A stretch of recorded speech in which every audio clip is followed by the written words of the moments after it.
Part 2, Chapter 6. What a love story. Oh, my poor heart. So, Oblomov is feeling shame at his declaration of love. He's like, I wish I could take it back.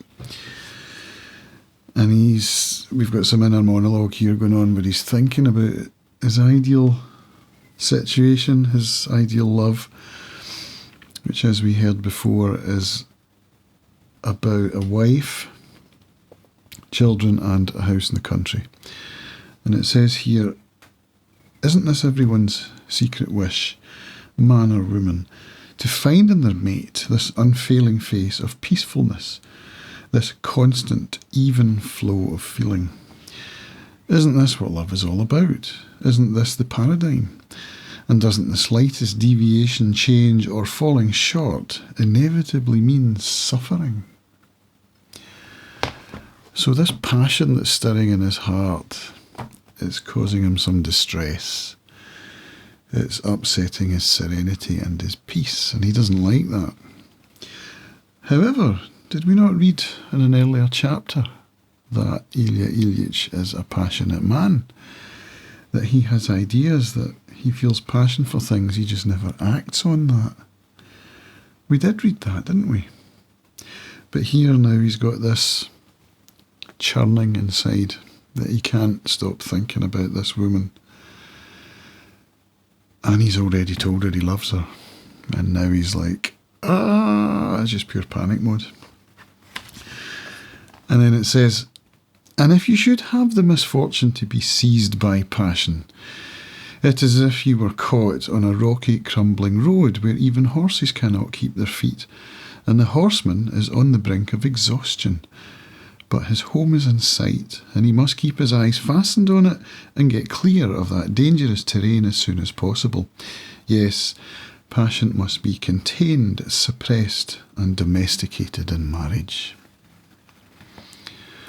So Ilya Ilyich wants this idyllic home with a wife and children in the country without having to go through all of this passion. He wants the end goal, but he doesn't want to go through that. And he feels that if there is passion, then first of all there's suffering, and second of all, that even flow of feeling can be disrupted at any time. And especially when the other party, the object of your passion, as it were,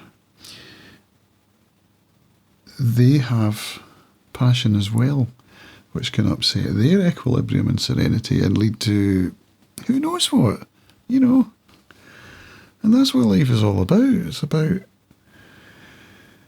vulnerability, risk, commitment, and that's what he's afraid of. He just wants it to be chill. Just like it is in his safe room with his dressing gown on. So he's projecting himself into the future with that same level of safety, but with a life companion. Well, it's like, not sure that's how it works. But he is overwhelmed with passion, and he then, when they bump into each other, as they do shortly. So we do get some POV stuff going on from Olga's point of view as well. We get some of her inner monologue, and she's like, how dare he, what a liberty, the fact that he's declared his love for her, and they've only just met. And she's saying, how can that be? We've only just met. And then she says, but yeah, I have heard that love can strike all of a sudden. So it's never happened for her before either. And so she's in a quandary.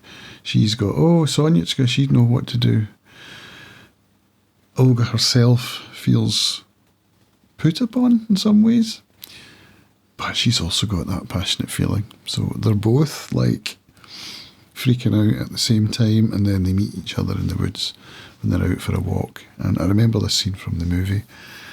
It's a great scene. It's just love, awkwardness, vulnerability, passion, and the way it's portrayed, the way Goncharov writes it, chef's kiss.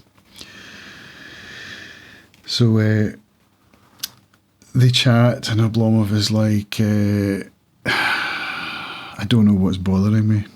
He says, I don't know what it is exactly, but something is bothering me, making me feel bad. I feel terribly uncomfortable, Oblomov whispered without looking at her.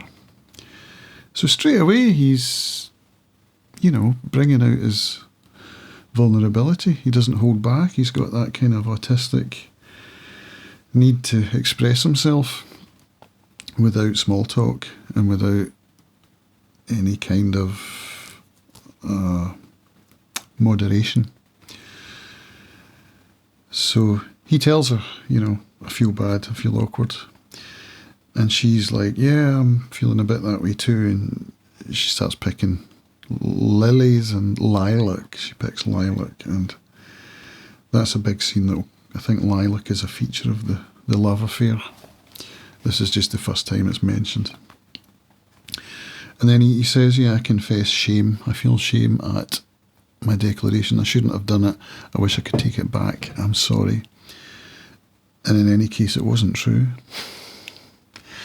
And this is what she's been wanting. This is what we hear in her inner monologue, that she wants to happen, for things to go back to the way they were. But when he says this, her passion gets the better of her and she shouts, "Not true," she echoed, suddenly straightening up and dropping the flowers. Her eyes opened wide with amazement. "What do you mean, not true?" she repeated.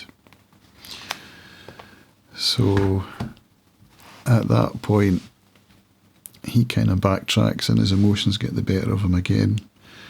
And he says, "No, actually it was true." And before that, there's a scene where he says, "Look, I'm sorry, I hope I haven't upset you. I hope you're not angry." And she says, "I'm not angry." So he goes to take her hand and they kind of touch hands briefly, but you can tell she's angry. And he's like, "Yeah, you're still angry." And that's when he kind of says, "Look, I can't help myself. The music, it awoke something in me," and it's just, confesses it again, and he ends up kissing her hand, which she then puts to her lips, and yeah, it's a beautiful scene. And then they part, and that's the end of the chapter. So what a scene. What a scene. I hope you enjoyed it as much as I did.